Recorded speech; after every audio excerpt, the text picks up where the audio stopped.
The Beach Cinema Alehouse location near the Virginia Beach Oceanfront has sat vacant since its closing last year. Now it has a new future after a sale. Derek Lytle spoke with a real estate broker representing the sellers and the new owners to learn what the space will become.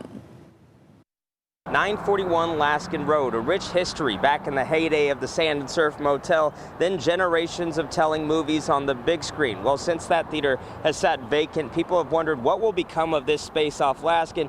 Now, the Padel Foundry, a racket sport coming from overseas, will be the first of its kind in Hampton Roads. Streaming services and the lack of movie goers led to the death of cinema near the oceanfront, according to Gerald Tavares, representing the sellers of the Beach Cinema Alehouse. Streaming services, we're competing with them, and so it's become much harder to really compete effectively.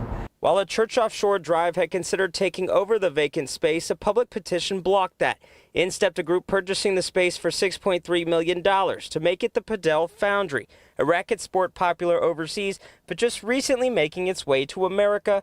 $6.3 million just for the property. Millions more will be put in to make the vision happen. That is a pretty sizable investment. It's over $1 million an acre. The space will more than double the original theater building's square footage to accommodate padel, a more intense pickleball, and eventually also a restaurant toward the front of the property. New co-owner Jason Vickers-Smith says they're excited to bring a new vision to the 757. Hampton Roads is a unusually large market not to have a facility. Most people will have never played before, and so we will provide the opportunity for people to learn. Tavares, who's friends with the owners of the original motel that once sat off Laskin, says it will bring cheer to see the building no longer vacant. The people living on the north end, so this is really well located to service the community as well as the tourists.